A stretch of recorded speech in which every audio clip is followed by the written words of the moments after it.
You're listening to On the Ear, an audiology podcast sponsored by SpeechTherapyPD.com. I'm your host, Dr. Dakota Sharp, AUD CCCA, audiologist, clinical professor, and lifelong learner. While I primarily work with pediatric cochlear implants and hearing aids, I am absolutely intrigued by the many areas of audiology and communication in general. This podcast aims to explore the science of hearing, balance, and communication with a variety of experts in hopes of equipping you to better serve your patients, colleagues, and students. So let's go. We are live and on the ear, brought to you by SpeechTherapyPD.com.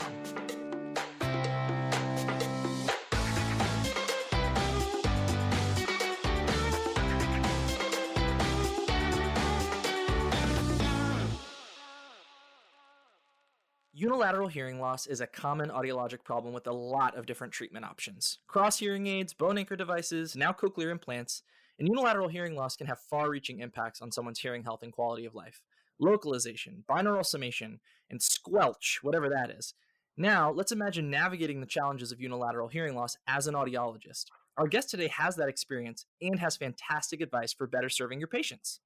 Dr. Sofia Roller, AUD, is a clinical audiologist in private practice outside Baltimore, Maryland. Dr. Roller's passion for hearing healthcare stems from her personal experience. She was born with genetic single-sided deafness and grew up with family members who are also deaf and hard of hearing. She received her undergraduate degree from James Madison University, where she continued on to achieve her clinical doctorate of audiology. Go Dukes! She is a current fellow member of the Academy of Doctors of Audiology and the president of the Maryland Academy of Audiology. Wow. She has served as the MAA Convention Chair and MAA member at large. Dr. Roller is passionate about early intervention for congenital hearing loss, improving quality of life for all ages through advanced hearing technology, and advocacy and accommodation for those with hearing loss. When not at work, she is probably playing sports, doing her nails, ask her about those powders, I think that's what they're called, browsing for indoor plants, trying a new restaurant or recipe, or dreaming about the beach. I'm so with you there, Sophie. Dr. Roller is hilarious. She's passionate. She's brilliant. We are so lucky to have her as a guest here for On the Ear. So thank you so much for joining me today, Sophie. Thank you. It is such an honor to be here. I'm so excited. Yes, this is going to be a really exciting topic. I've had a couple people ask me to talk more about unilateral hearing loss. I feel like it's a hot topic right now. We had the recent recommendations, I guess, last year regarding SSD and CIs, and then it seems like there's a new CRoS hearing aid, and everybody wants the new CRoS thing. And what do we do about like, it just seems like I'm hearing more about it all the time. Yeah, it's good to get some recognition too because it's a lesser common way to have hearing loss. I would say it's not known about too often and not talked about too often, so it's good. Yeah, and I tried to look into like what is the incidence? Like how many people in the US have unilateral hearing loss? And everything's like it's unknown. We don't really know because a lot of people don't realize they have unilateral hearing loss. So Yeah. many people can fly under the radar and not realize, that they're missing on things. Yeah, exactly. I actually did. It was not known that I had unilateral hearing loss until I was 5. Oh, wow, I didn't realize that. Yep. Okay, so hold on. That's a great starting point. So can you tell me a little bit about your hearing loss? And I mean, I know personally because we're friends, but if you want to share a little bit about like your etiology and other unilateral hearing losses you know of or how it's impacted your family, things like that. Absolutely. So I have what's called Waardenburg syndrome. It's an autosomal dominant genetic mutation. I have it. My father is the one who passed it on to me and my sister. My mom and my big brother, they are not carriers of it. They do not have it. So there's 4 different types, and each type has a few different versions that can be expressed. Um, some of the common genes that are affected are PAX3 or MITF. There's other ones as well. So autosomal dominant genetic mutation, meaning that you need one person to carry its dominant, and that would be my dad. And then with a normal partner, that would be my mom. Then it's a 50-50 chance that the child would have Waardenburg or not have Waardenburg. So I have Waardenburg and my sister does, and then my brother does not. Um, Now I'm deaf in my right ear, completely, profoundly deaf. So when someone does my audiogram, they get all the way to 120 decibels, and I am not pressing the button. Other people around are probably hearing it. I am not pressing the button. It is no response. My left ear is completely normal, and I try and protect it to the best of my ability all the time to keep it going. My sister was born completely deaf, and actually, that's not true. Actually, she was born with some residual hearing, and she wore hearing aids for a very short time before it was all gone. So then she was implanted with a cochlear implant at, I want to say it was 30 months of age. And so she and I have different expressions of that. I've always wondered. So I said autosomal dominant, right? So it's a 50-50 chance that any of us kids in this family would have Wardenberg or not. But within Sure. 50-50 chance, I've actually always been curious, and I don't think I'll ever be able to really know, but I've always been curious, what are the chances that a kid in my family would be more like my sister or more like me, going up the lineage of people that are affected, my dad, his dad, and so on. More of us have single-sided deafness, and my sister is one of the only ones completely deaf. So that's always been interesting, and every family is going to be different as the genes are affected. But the common things you find with Wardenberg are going to be sensorineural hearing loss, more often going to be single-sided deafness. It doesn't have to be profound though. Um, my sister is bilateral profound. Heterochromia is a one of the more common. Yes, you have this, right? I remember your eyes have Yes. really interesting colors. Yeah, it's my favorite part. It's my favorite part of the package, if I do say so myself. So my right eye is half blue, half brown, and my left eye is brown, slightly different shade of brown. So when people look at me, they'll kind of just stop in their tracks in their sentences because they'll notice and they'll just stop and stare, and then it makes for a fun conversation. And Yeah. so that's always fun. My sister has just bright blue eyes, a few specks of a few specks of brown, but she's just got these bright blue eyes ever since she was a baby. And what is common to have with Wardenberg that we don't have in our family is a white forelock of hair. Kind of Yeah. in front, there would be that gray or white forelock of hair that you see. We did not have that at all, and the people that would know, meaning audiologists that I meet, they'll check me for that, and they'll say, "Oh, do you dye your hair?" And I'll say, "No, I don't." And there's other things that you can have with Wardenberg that with the more prominent in certain types than others, but that we don't really have. You could have it could be more serious than what we've got. So Sure. depending on the type, you can have cognitive issues, intellectual delay. You can have digestive issues.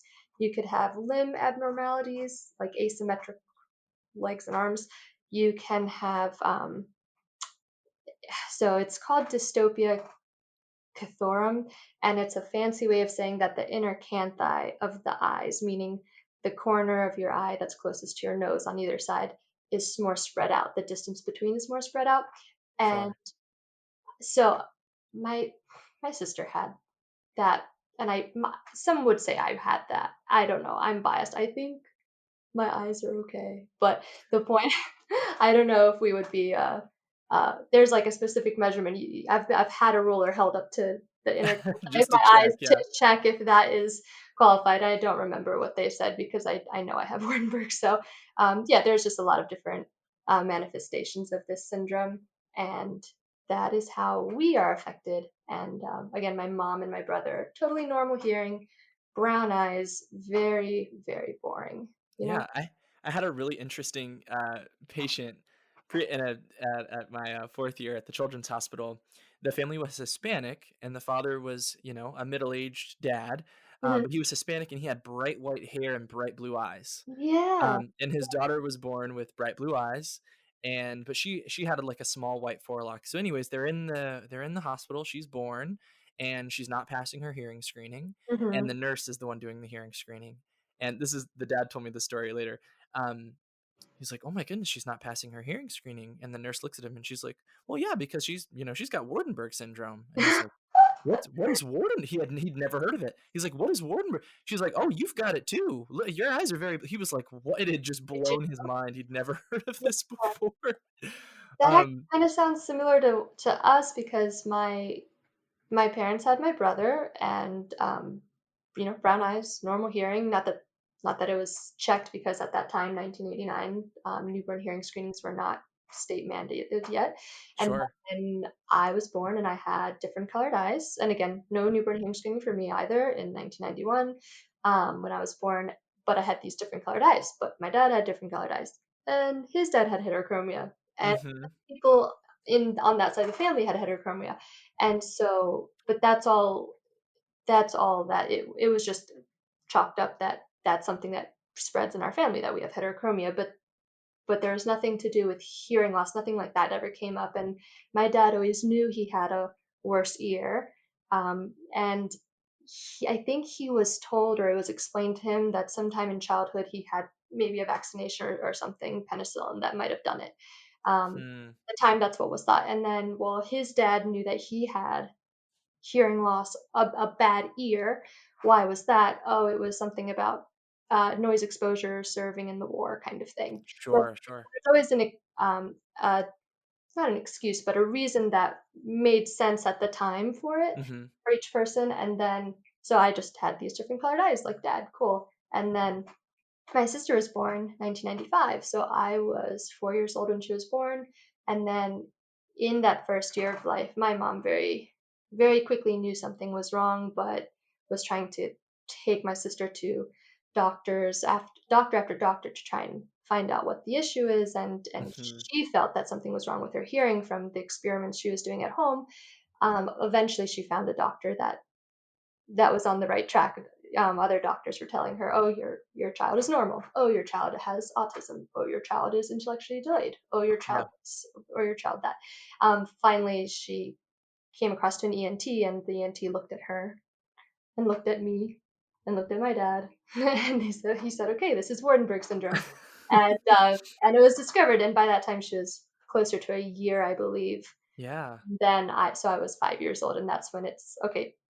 They checked my sister with an auditory brainstem response. They figured it out, and then they said, okay, we need to check your other two kids. My brother was normal. I was deaf in 1 year, and from that point, the treatment was preferential seating in the Sure. classroom.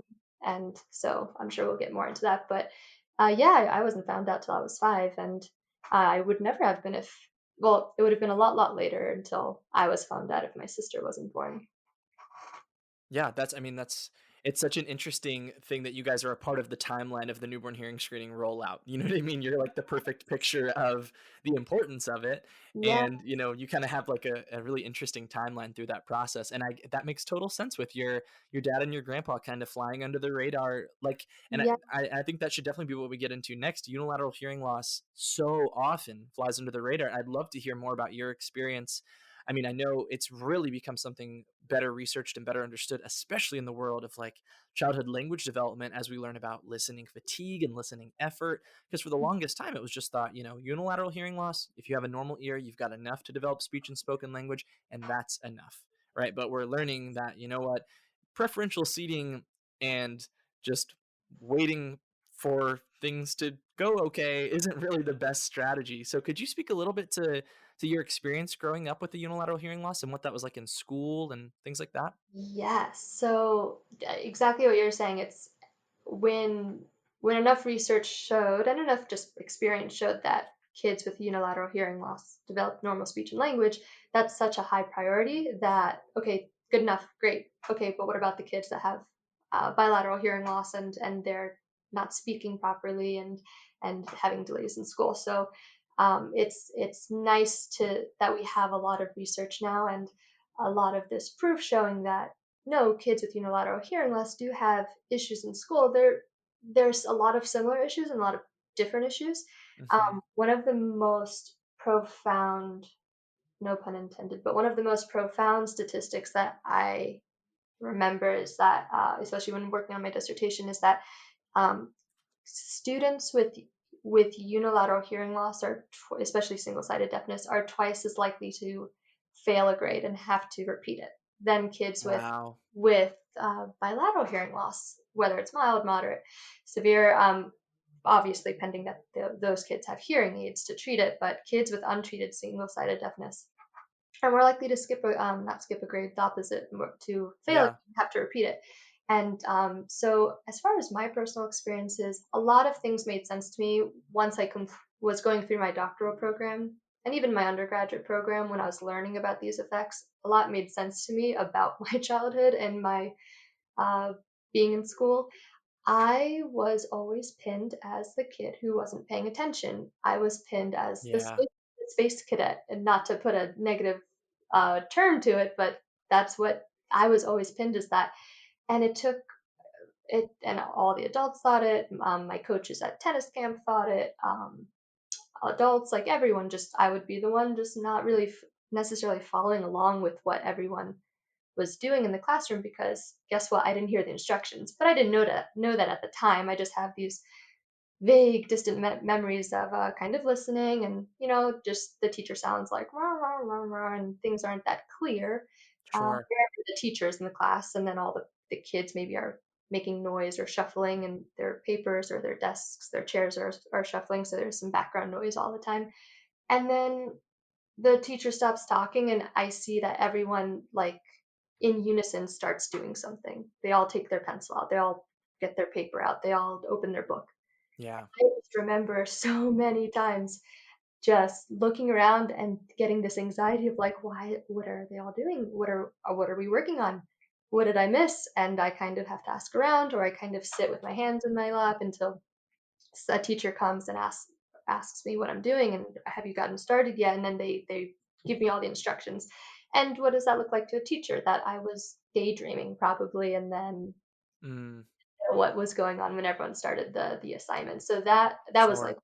on and on. When I was older, I was able to um, and then when I started really caring about my grades, and when school became very important and things like that, obviously I was paying way more attention, raising my hand, asking questions. But my mom made sure that every classroom I was in, every teacher knew that I was not only front and kind of center, but more to the right side. So more of the classroom was on my left, so I would catch more. So my Sure. mom made sure that was always taken care of. But not to mention my attention's not the best to begin with, but I really really didn't help to also have single-sided deafness. As far as school, my speech developed normally, so no one thinks I have hearing loss. Safety was a big thing as far as Yeah. in the street. Imagine just anytime you teach a child to when you're crossing the street, hold my hand, look both ways, and when there's no one there to hold your hand, you have to make sure you're doing it safely. When you're playing ball in the street with all the other kids and everyone yells car and runs off to the side of the road, back when that's how we played as kids in our generation, the millennials. Yeah, of course. Yeah, I mean, I That didn't know, I would never know where a car is coming from. I would never yeah. hear the car, and so I was taught to look both ways 3 times before crossing the street. My mom always had eyes on me when I was small, and really made sure that I always checked out for these things, and also for my sister too, because she had more disadvantage than I did. But safety was a big thing, and all of that translates into like adulthood too. And I imagine we'll talk about this at some point, but there's so many ways that adulthood, even more ways that adulthood is affected by unilateral hearing loss. Yeah. Why don't we jump into that then? Thank you for sharing that, by the way. I mean, I know that I have a couple of kiddos on my caseload now who have a unilateral hearing loss, specifically one with SSD, and I think of you every time, and I'm like, okay, Yeah, I need to make sure I'm really fighting for this kid because yeah, their school is not going to be as generous with the services for them if they've got that one normal ear, and we have to make sure we're putting everything we can in for them. yes, absolutely. Yeah. So, okay, why don't we switch gears? I know we took, you're a little bit older than me, but we took psychoacoustics together in our AUD program because that was just a strange transitional year. But Yes. if we remember anything from psychoacoustics, we talked about the reason we have two ears, the reason that humans have two ears, and there's a couple of different benefits. Um, would you mind breaking those down a little bit? I joked at the beginning about squelch. I remember that squelch is kind of like that cocktail party effect. It's that ability to filter noise, something like Mhm. that. But could you give us a little refresher on that? Yeah. Mainly, it's just a really cool word to say, so that's why we use it. Honestly. Yeah, it makes me think of like a big boot in the mud. Just get a good squelch. That's what always comes to mind. That's right. So when it comes to having unilateral hearing loss, you have one ear. Um, you have all the disadvantages that a person with traditional bilateral hearing loss has for the most part, but then you've got some additional things. So number one, your world is compared to people with two ears, your world is just softer because less signal is getting to the brain. You've got one road of the auditory signal getting to the brain instead of 2. So your world is just going to be a bit softer right off the bat. Localization is affected, meaning that we can't do it. We can't do it standing still, let me put it that way. And then the third thing is that speech understanding and noise is very difficult and dramatically impacted.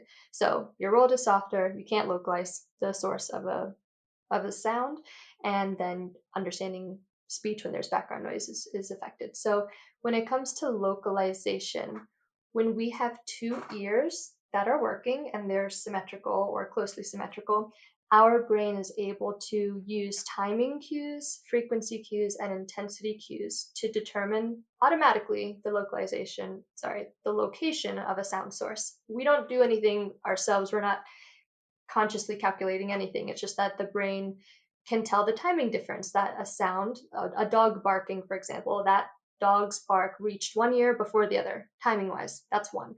Sure. When that dog's bark is carried by a sound wave, and depending on the frequency of it, whether it's low frequency, these big long waves, or high frequency, these little up and down waves, depending on the frequency, it's going to hit one ear at one phase, and then by the time it crosses over the head, there's that head shadow effect. It reaches the other ear, it's going to hit it at a different phase. And then just depending on which phase hit which ear, that is a cue that the brain uses.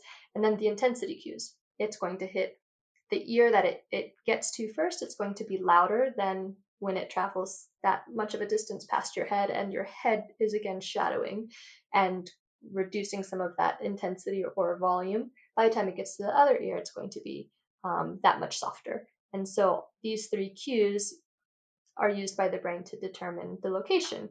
And really, I mean, we can do vertical localization, horizontal localization, all kinds of angles. And then we just automatically turn and orient our head towards the source of it. When you have one ear, you can't have all that fun. You can't localize. It's kind of like when you have two eyes, you can have depth perception. Sure. But when you close one eye and try and throw a football with your friend or something of that nature, you only have that one eye. There's no comparison between the two for your brain to be able to perceive depth. So when you've got that one ear, there's no secondary route of signal to compare it to.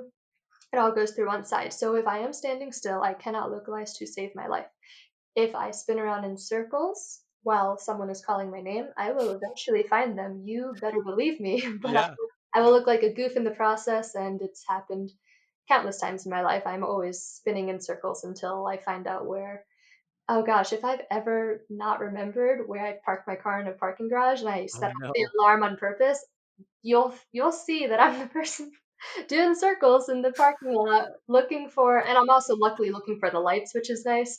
The lights Sure. are, but people call my name on campus when I was at JMU, and whoop, time to start my spins, and I was just 360 kind of going around because then that one ear is like a radar and just Sure. tracking and scanning for when I hear it the loudest. So that's a fun thing that I do with my time. That's a great strategy. It's super great. Um, oh my gosh, just think random stories that come to mind. I lived alone in my doctoral program. I had a cat. I have a cat named Jerry, and she's still with me. And my a smoke detector in the apartment, the four units that were around me, a smoke detector was on low battery, and so it does that really annoying chirp, a really high Oh, pitched chirp, yes. but it Yeah. does it once and then like every 15 minutes or every half hour. You know how it just does it one chirp Yeah. and then Yeah. it stops. Okay, that's not enough time for me to do any 360 radar checking with my one ear, right? So I couldn't tell if it was my apartment, and if my apartment, which one in my apartment, and I couldn't tell if it was because again I couldn't tell like if it was kind of loud. Is it my apartment or is it the apartment below me? Meaning Mhm. I had my ear to my floor and listening for the apartment below me for the Oh church. my goodness. I went out to the hallway, listened to that one. I was confident it wasn't the one over and down because it was too far away. But I would just sit there and just stare sitting on the couch, staring at my cat, waiting because when the chirp happened, her ears would automatically perk towards the location, or the general Wow. direction, and I would wait for that. And the first like few hours of chirps, meaning like 4 chirps, um, her ears were checking or were kind of turning in that direction, and it Mhm. helped a little bit. But then after that, as we know in audiology, habituation happens. It was no longer interesting to her, or it Oh, wasn't goodness. novel anymore. So after a few hours, she wouldn't react to it anymore. So I didn't have my cat to help me, and yeah. So that's how your life is affected by single-sided That doors. is a great It's story it's really not illustrating. that big a deal, but there's a lot that goes into to that, to not being able to localize. And one of the other things I'm thinking of them. Do you mind if I keep going? No, go. The something that's more just a little bit more serious than that little fun trying to figure out where my smoke detector is, or which one in an apartment is going off. When I'm driving, and this goes for anyone with single-sided deafness, or anyone with enough of an asymmetry between their ears. You could Sure. just have a severe hearing loss in one ear and a mild hearing loss in the other ear, and you are dealing with the same things I'm talking about. Mine is just the most extreme version. So driving, when I hear an ambulance, if I'm driving alone, I need to watch, kind of slow down and watch the cars around me, what they're doing, because I don't know if the ambulance is coming from behind me on my road and Mhm. I need to get out of the way, or if the ambulance is on the other side of the road and I don't need to pay attention to it. When there's other people in the car, meaning most of the time it's my husband, I'm always asking him the second an ambulance siren is heard, we both immediately stop the conversation because he knows I'm about to ask, where's it coming from? And he says, it's across the street, or it's on the opposing traffic, or it's Sure. behind you, you should pull over. Um, and again, I'm still watching the cars around me, but the first thing I need to do is I need to ask the people in my car where the ambulance is coming from, or the police siren. So things like that are a Yeah, little more wow. serious, but you learn to quickly use your eyes and figure out where it's coming from. And you people like my sister, she's completely deaf. She will have to, and deaf people are actually oppo- contradicting the myth. Deaf people are actually really good drivers. They're some of the best drivers because they have zero distractions. They focus so much on the road. Their eyes are always peeled for everything and anything. And Yeah. so they're the most cautious drivers typically. And so they're always checking the behavior of the other cars on the road. But my sister it's harder for her too because she's going to look for the lights, but she's really going to uh, be checking the cars around her and what she needs to do uh, to blend in with the behavior. So, Yeah, um, wow. Those are really great insights. I'm so glad that you shared those. I mean, that's a really awesome look at the little things that we don't even really consider, having such an impact, but that you have to be mindful of all the time. And your sister too. I mean, that's really great. yeah, and I mean, just even little things that I didn't realize until I was older that they are special to me, that other people probably don't have to worry about. Think about just like going jogging or running.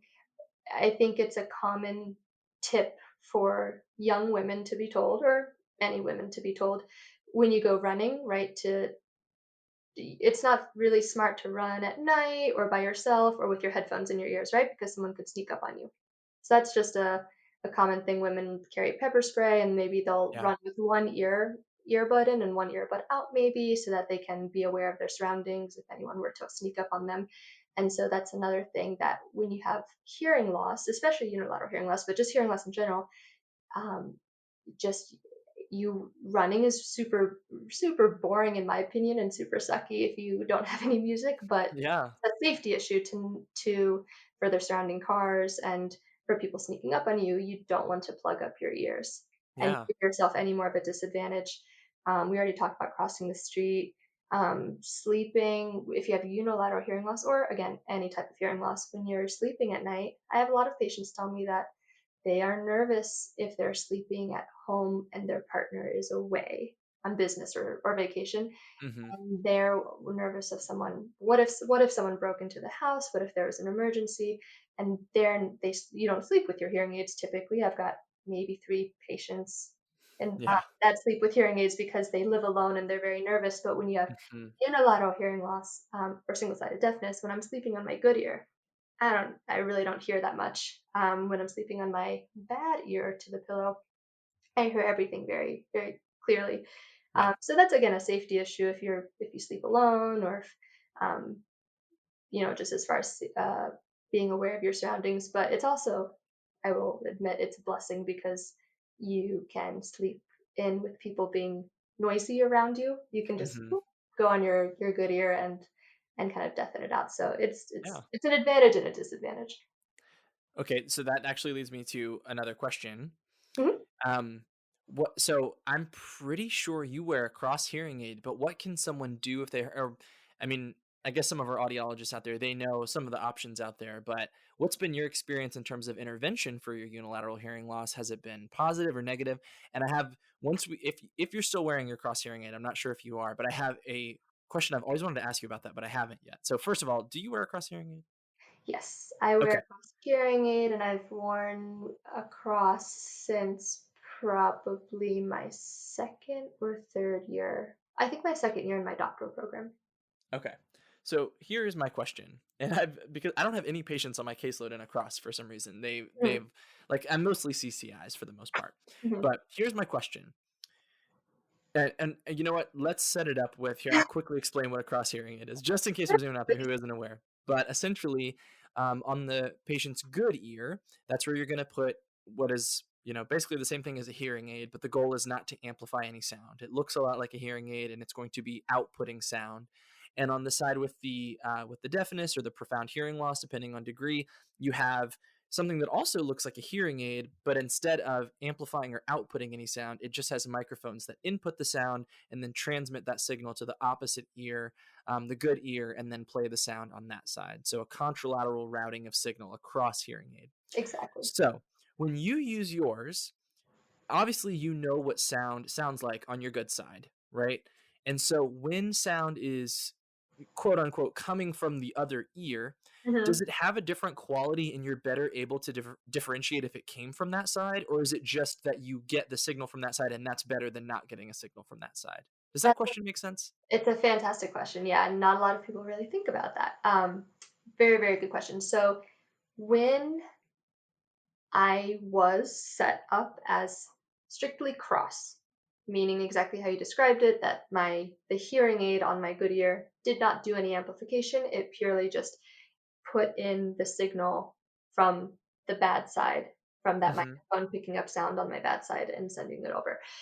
When I was set up strictly as a cross, I could tell if the person was very close to me, meaning probably within a foot, I would say. So if I closed my eyes and someone was right to my left, within a foot of me, um, and they were talking, it sounded natural. It sounded like just normal speech, like I'm used to hearing without a cross. And then Sure. when they were on my bad side, and if I had my eyes closed again and they were talking, I could tell that it sounded like someone was talking through a very clear microphone, kind of like a PA system Yeah. or like a microphone on stage or on the phone, just a really good, crisp, clear microphone. It had that slight electronic microphone quality to it. And so, yes, if I closed my eyes and someone went on my left or my right side and they were close to me, especially if they were whispering or leaning in, Hmm. telling me a secret, I could definitely tell. If it was a hug, I could definitely tell the difference between one sounded like it was a clear microphone and one sounded like it was natural speech. Behind me, no, I couldn't tell a difference much. And then in Okay. front of me, I couldn't tell a difference much. Now, I don't walk around with my eyes closed. I walk Sure. around, spinning in circles, but not with my eyes closed. So and that was just an experiment I did just with myself to see if I could tell, because people have asked, oh, does it help with localization? And as we're Hmm. probably going to talk about with Baja and with Cross, you don't get true localization. You cannot have true localization if one ear is dead or unusable. If only one ear has proper hearing or any amount of sound able to go through to the brain, then it's never true localization. But did I learn over time in shorter and shorter um, ways and shorter timing to be able to figure out that someone was on my I heard someone talking and oh, I turned to the right after a few seconds Hmm. automatically, it's because it did have a slightly microphone quality to it versus the other side sounded more natural. I might turn a little bit more. Interesting. That took like a year, maybe somewhere around a year mark of of wearing my cross hearing aids all day, every day to be able to use that cue. But it's not true localization. It's just a cue that you learn over time, uh, Yeah. just like muscle memory. I said strictly with the cross, I was able to do that eventually, but actually lately in the last year, I decided to take the advice of my rep for the manufacturer of my hearing aid or my cross and to activate the hearing aid features of my hearing aid, meaning just to Okay. turn on amplification, super, super low level Hmm. amplification, just a little bit. And, but I don't need that, right? Because I have perfect hearing in that ear. But it does help to have a little bit of, when you're in noisy places, it helps to have a low level of amplification. But the point of that is there are, especially with the app that you have, all these hearing aids have apps now that you can control, as you know. Sure. With the cross hearing aids finally got on the app, which is nice. I could take advantage of some hearing aid features when the hearing aid is activated, which makes sense because Yeah. Yeah. like meaning that spatial configuration on my app, which is an app for directionality, or a page of the app that gives me some directionality control, meaning I can choose my polar plot. I can choose a backward That's facing polar awesome. plot because I'm driving and I want to hear someone in the backseat of my car, or I'm sitting in a movie theater and I have people on either side of me, but my husband's on my left, all these other people on my right that I don't care to hear. A hearing aid doesn't know or care what your relationships are. The hearing aid is going to pick up human speech and really focus on human speech. So I always tell my patients, you want to use directionality, you want to choose your left facing polar plot because your spouse is on your left, and then it won't focus so much on the people on your right who are Yeah. humans speaking English, and the hearing aids want to pick that up for you, but it doesn't know that you don't care about that. So I Sure. I can't use any of those polar plots or directionality controls if it's just strictly a cross with Got it.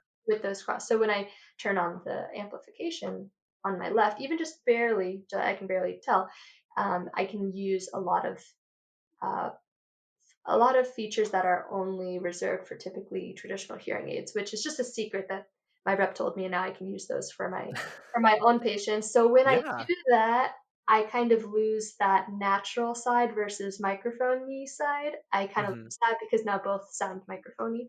So Sure. I had to I gave that up on purpose for some other features. So yeah. I gotcha. What other? So I know that you're using a cross currently, but what other options are there for you, and what ultimately made you go with that one? So, as you had mentioned earlier, there's Baha bone anchored hearing aid. That's an option for single sided deafness and a bunch of other types of hearing loss. I mean, I didn't realize until more recently how many things that Baha can be used for now, Hmm. conductive hearing losses and things of that nature. So we've got Baha, we've got CRoS, CI, like you said, and that's something I'd love to learn more about actually, because up until I think you said last year, right? Up until last year, Yeah. it was not an option for people with single-sided deafness. And in my opinion, I thought, okay, that makes sense because we've got the 1 year to carry us, and cochlear implants have usually been used as a last resort Hmm. when traditional hearing aids do not help to a certain degree and candidacy is reached.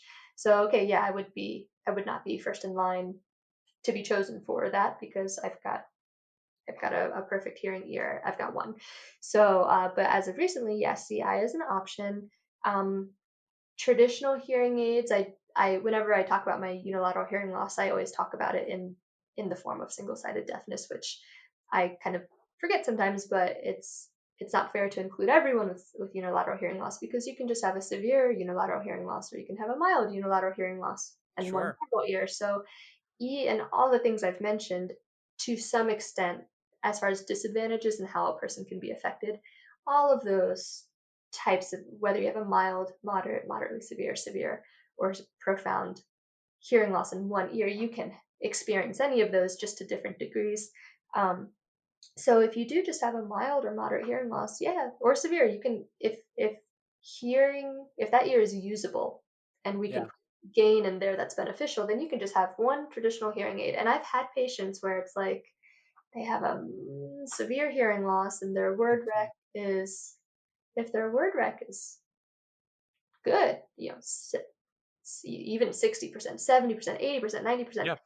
Oh yeah, we're definitely Aid that ear. hearing it. Let's get it on there. But then I've had people that are more like 30%, 20%, Mhm. and it's like, okay, and I will spend the time with them. I will go against the usual way of doing a hearing aid consultation where you go over the information, you pick the treatment together, and then you order it, and then they come back and you fit them with it. I will throw all that to the side and I will bring them in for just free demos, meaning we are going to try this for 2 weeks. You are wearing a hearing aid for 2 weeks, and we will see, because I can't tell you how you're going to do. Two different patients with the same hearing loss Yeah. might react differently. So then I'll bring them back and try them with the CRoS for a couple weeks, and then I actually asked one of the manufacturers for Baja to send me the kit, and that's the best thing. One of my favorite things about our field is that our reps for our manufacturers and our reps for any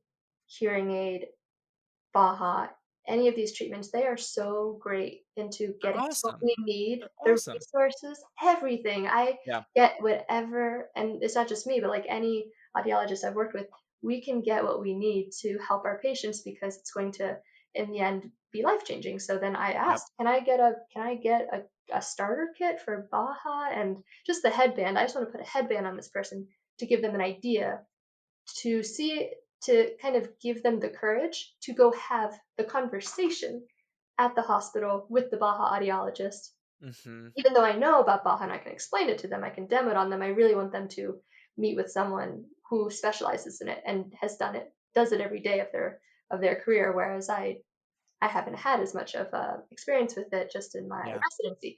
So, they sent it to me. I put a Baja headband on them, and then we put a CRoS on them. We put a traditional hearing aid on them, and I wanted them to experience everything because I don't want them to say no to something they don't know what it is. Um, Sure. and so, just because they say, "Well, you have one bad ear, I'll just do what you do." Yeah. That sounds really easy and would make my job a lot easier, but that's not what we're doing at all. Yeah. So It's then not one size fits all. exactly, and I want them to have a little, and, the second you say surgery with Baja, it's, they They a get person nervous. nervous, and Yeah. going off of what you asked me about bone-anchored hearing aid, and, you had already explained really perfectly what a CRoS is, and with a Baja, it's a different way of routing the signal from the bad side to the good side, and you've got this little fixture. It's usually titanium, but now they can do adhesive and magnet. There's a few different ways, but originally it's like this titanium fixture.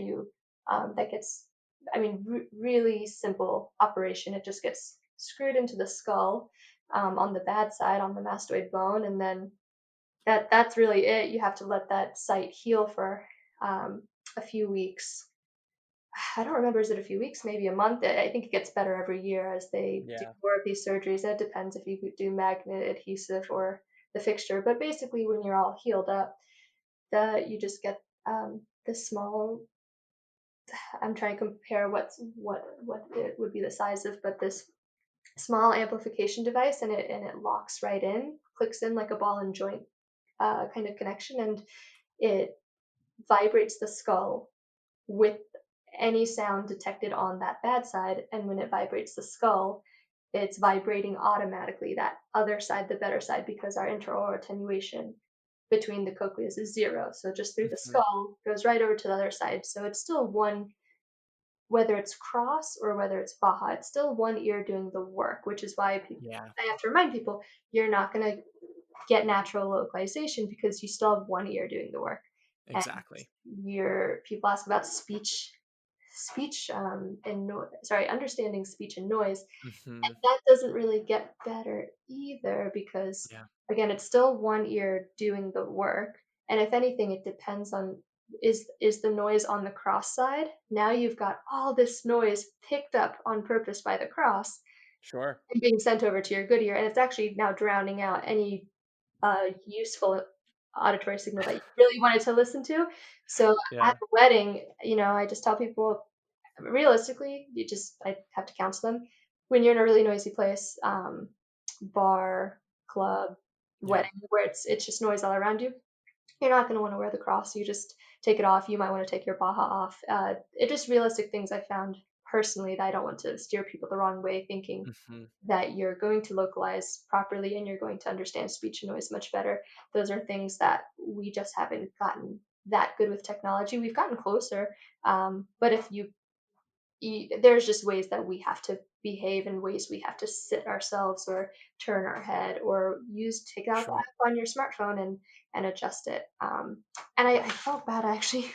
I talked about with you the three ways that you're affected with single-sided deafness versus having two ears with Yeah. hearing loss, and I went into all this talk about localization because for some reason I'm very passionate about it.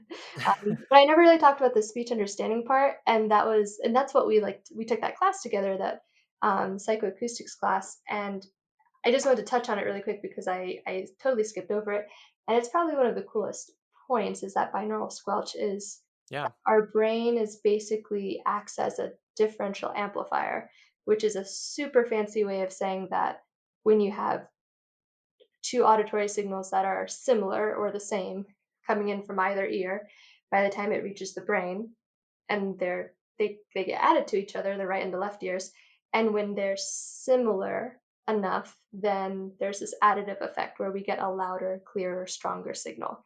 And then on the reverse, when we have two signals that are coming in, one from the right ear, one from the left ear, and they're more random, not so similar, and that's aka noise, white noise, Hmm. static noise, just party noise, that just a bunch of speech babble, things like that. That's not similar. So when it gets added to each other, there's this little bit of cancellation effect. Not that it cancels out everything, but parts of it can kind of squelch or get canceled out. And therefore, it just ends up being a little on the softer side than originally when it's measured out around you. So we have this natural improved signal to noise ratio when you have two ears, that speech signals get pulled out of the noise. They get a little bit louder and clearer, and then the noise gets just a little more filtered, a little softer, and therefore we can perform better in those situations when you have two ears. When you have one ear or this major asymmetry between the ears, then the noise and the speech goes in the same way through one ear, Hmm. one roadway to the brain, and it's all mixed Yep. together, and there's nothing to do to separate them, so we don't have that differential amplifier. So Yeah. that's a big, I completely like skipped over that discussion when I was so Yeah. focused No. on localization. But yeah, it's a big deal.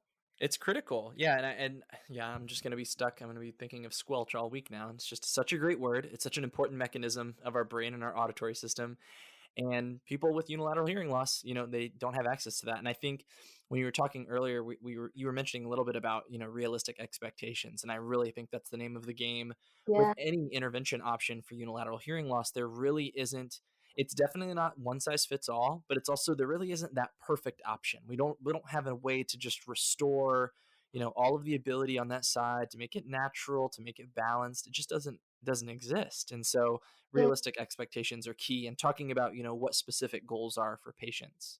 absolutely. And I think part of it, and I'm not complaining in any way because it's just how it is, it just makes sense, but there are more people in the world that have hearing loss in both ears, just by the nature of how hearing loss usually comes about in all the ways it can. Hmm. And there are less people out there with unilateral hearing loss or single sided deafness. So, where are the manufacturers and the researchers? Where is everyone going to spend their time and Sure. money on? It's going to be on the most vital issues that come with bilateral hearing loss. And one of the Hmm. biggest things is noise reduction, or complaining about understanding speech and noise and doing it with two hearing aids, reducing it and getting those algorithms as good as we can. So it's not it's just naturally what happens. So all these patients that have bilateral hearing loss, they've had Bluetooth and rechargeability and an app on their phone Hmm. they've had all these cool features for a few years now, a couple years, and it's getting better every year. But yeah, that technology has been around for a while. Honestly, it's just getting better. Yeah. CRoS, like for us single-sided deafness people, the CRoS just became rechargeable just Hmm. recently, and we just got Bluetooth. Super Yep. excited, and we can now control the cross side. In general, we can control it, the volume of it. I have access Hmm. to control that and the app on my phone. So we eventually get everything, but we're kind of last in line to get it. But it's still great that the manufacturers focus on it. And before, maybe one or two manufacturers did CRoS. Now we've got a few more. So we definitely are um, getting what we need, and it makes sense that a lot of the focus has been on what more people suffer from. Um, and and another thing, going off of that, what I told you when I was a kid growing up, the treatment was preferential seating, right? And Yeah. looking both ways when you cross the street. And now we've got AHA for kids and Hmm. yeah, headband before surgery, and then you've got CRoS and CI. And I didn't mention before, I forgot, but FM systems are huge. Uh, Yeah. that was not something I got my first FM system and only FM system at JMU when I was a college Wow. student, Yeah. and it's because my professors pushed me to do it. And I thought, well, I have good grades already. I've been dealing with this my Hmm. whole life. I don't know the difference. What's the point? And then I didn't realize until they kind of pushed me to do it that, okay, I can get the same good grades, but I'm not as tired at the end of the day. That listening fatigue we Yes. talked about, I'm not struggling as hard. I am not squinting as much. I am not sacrificing so much to get the same achievement. And that's Hmm. everything that equality and accessibility is all about. So Yes. those moments I'll never forget in college because I use them every day when I'm counseling my patients. Yeah. Okay. Great transition. We're coming up. We've only got a little bit of time left, but Sure. I've got to know, how does having unilateral hearing loss impact your work as an audiologist? Does it make your job harder? Does it make it easier? And I know you are really a big proponent for making patients, better self advocates for their hearing loss. I'm sure over your life you've had to become, your own self advocate. And so, how's it impacting your job, and what strategies do you have for audiologists out there to be, better about making their patients self advocates? Absolutely, absolutely. And hopefully I can give as much of this information because I feel so strongly about it. Um, Mm, and so, as far as hard, does it make my job harder? Not for a second, never, ever, nope. Um, the only way I joke sometimes is that now that we've got everyone's wearing a mask, which is good, we should wear masks. But when I'm giving when I'm giving speech testing, when I'm doing word rec, uh, or anything of that nature, and I usually read their lips to make sure that I heard back the right word.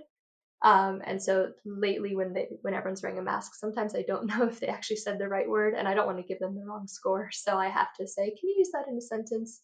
And they do, and I think, "Okay, you got it correct, perfect." So just a little joke, but lip reading, I need to lip read to make sure that I hear them back. They're trying to make sure they hear me for the test, yeah. but no, it does not make my job any harder at all. It only makes my job easier and just more beneficial in every single way.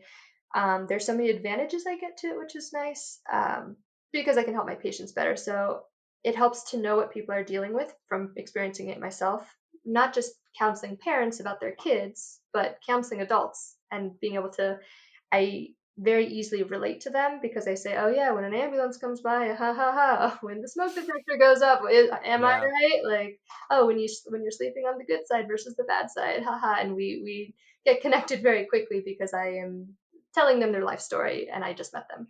Um, Yeah. and that can go for even just bilateral hearing loss, let alone I connect with them even more so with the unique parts and nuances with unilateral hearing loss. It helps to counsel because there's this automatic trust that we have this shared experience. So I would they kind of they think and understand that I would know what I'm talking about because I deal with it myself. How do I deal with it? And then telling them how to deal with it. So Mm, counseling is just a lot easier, developing that yeah. trust, relating to patients. And probably my favorite thing is that just who I am naturally, I'm a very, if you ask all my friends and family, and you know me, I'm a very uh, bubbly, energetic, peppy person, and so I I that's don't know about that. I I don't don't know. no, I'm you are. blind. So You are 100%. so I have this personality about me, and then I whip out my hearing aid and show them, oh yeah, I've got hearing loss too. It's it's cool. And then they think, but they're coming in like kind of afraid to talk about it. And yeah, I guess I do ask people for repetition, but I don't think it's that bad. And they're kind of defending themselves, and there's this stigma that they might have, or this shame or embarrassment that they might carry. Oh, at the retirement party they told a speech and I didn't understand, and then everyone started laughing at the joke and I missed all the stories. Mm, And so there's all this negativity that gets carried into the appointment on their shoulders. And then I ask all the questions, do the case history, and I ask, have you considered a hearing aid? What do you know about hearing aids? Just so I know how you want to talk about this at the end of the test. And then they say, oh no, I haven't tried hearing aids. I don't know. I'm kind of nervous. And then I say, oh well, here, look, I've got one. Here's what it looks like. And I mean, their eyes get really big. And you have hearing loss? Why do you have hearing loss? I didn't even know you were wearing that. I can't even see it. It's so small. And mhm. I'm this bubbly, peppy person coming in like there's nothing wrong in my life. Everything's so happy and positive and optimistic, Yeah. and taking that and translating it to them. And it doesn't happen in one conversation. And that's the beautiful thing with audiology, is that or speech pathology, is when you work with your patient, you are working with them session after session, and it's a process and a journey. And every conversation we have, every day I see them, I'm talking to them about advocating for themselves. And the hearing aid's not going to fix everything. It's a device, it's a very advanced piece of technology that you wear, but you need to change your behaviors and how you talk to other people and what you ask from other people to make sure that you can have the hearing aid doing the best job it can, but also not relying on it, because there's things that are just purely communication strategies. So I spend probably 15 minutes counseling my patients about communication strategies, things they need to do and need to ask other people to do, hearing aid or no hearing aid. Um, and then also to advocate for themselves. You need to tell people, and don't be ashamed of it. You need to say, hey, I have a hearing loss. Can you say that one more time, a little louder? Oh, Mhm. people are going to, if you just say, huh, what? People are going to just yell a little bit louder. Huh, what? They're going to get frustrated and yell a bit louder. Eventually, they're just going to say, never mind. But if Yeah. you tell them, I have a hearing loss, can you say that a little bit louder? Can you say it a little bit slower? Um, hey, there's some background noise behind you. Can we switch places so that the noise is behind me? I'll hear you a little bit better. If you give people, this is the biggest thing I tell everyone. I spend another 10 minutes on this with every patient. It's more important than any programming I can do. And the programming is obviously very important of the hearing aid, but this goes way further. Is I tell people, if you give them the answer, if you give them the solution, it will make both of your lives easier. Both parties will get much Wow. less frustrated. So I tell every patient, do not say what you've been saying for years. Huh? What? That just, people will think that you're deaf, that your hearing aid's not working. And I know your hearing aid's working because I made it work. Or they'll think you're not paying attention. They'll think you're not interested. No, no, no. Take the blame off yourself. You need to change the perspective here. You need to tell the person what you need. Sometimes, most of the time, it's that you need them to talk slower, because people our age, you and me, us millennials, we talk a mile a minute. Yep. Other people, they're talking with their backs turned to the person. They're talking from down the hall, from another room. They're talking too fast. They're talking with their mouth full. They're talking with background noise. They're Mhm. doing all these things that are going to make it harder. The hearing aid's not magical. Okay, it's not going to just turn off the dishwasher for you and turn off the football game. The hearing aid will do a lot, but it won't do everything. So I tell them, you need to tell the person, you need to decide for yourself what the problem was. Most people, just if you say huh or what, they'll just start raising their voice. The hearing aid's doing that. The hearing aid's amplifying. That's the one thing the hearing aid is definitely doing. So so you need to tell them what to do. Hey, can you say that a little slower? Hey, can you say that with your mouth facing me? Hey, can we just turn off the TV? Can you repeat that one more time? Sometimes it's, yeah, hey, can you talk a little bit louder? Just, you need to tell the person what it is you need, and then it'll just be so much easier because you've given them the key. When someone walks or is rolling through with a wheelchair and you see that the door is closed, anyone I would hope anyone around here would see that and think, I need to open the door for that person, Mm, right? You see the wheelchair and you mhm. need to open the door for the person's walking through with crutches, and Yeah. you open the door for them. The person dropped their glasses and they're on the floor with their hands spread out trying to find their glasses. You go pick up their glasses. No one sees hearing loss. It is a completely invisible condition. We cannot see Wow. hearing aids anymore because they're hiding behind our heads or deep Yes, in they our, are. so it's not tattooed on our forehead, and so no one knows what to do for you. They don't know to open the door for you in that metaphorical way, like you see a wheelchair or you see someone Mhm. with crutches. So you just have to give them the answer, and then everything will be a lot easier. So I'm just out of breath because this is like the lecture I give every day to every patient. But it helps so much. It's such a huge thing. It's my biggest priority, and what I would recommend any audiologist focus on not so much the hearing aid. The hearing aid will do its job if the audiologist does its job, but you need to empower the patient and give the patient the tools so that they can handle it from here on out. Wow. Sophie, that was amazing. That was awesome. I love that illustration Thank of, the hearing loss being invisible and you just have to show them where the problem is and they'll help you too. I mean, that's fantastic. Not passionate about it or anything. No, I didn't get that feeling at all. Thank you so much again. This has just been the best. I really appreciate you coming on. I knew it was going to be really fun because you are just that person, but this was even better than I could have hoped for. Thank you. You made my entire year by asking me to do this, and for me to even feel like I deserve to be on here, that you think I'm worthy of this, I'm so excited to have. No, no, no. Thank you You're so more than much. that. Um, if people wanted to reach out to you, if they had any questions or wanted some specific feedback or anything like that, is there an email address they could reach you at?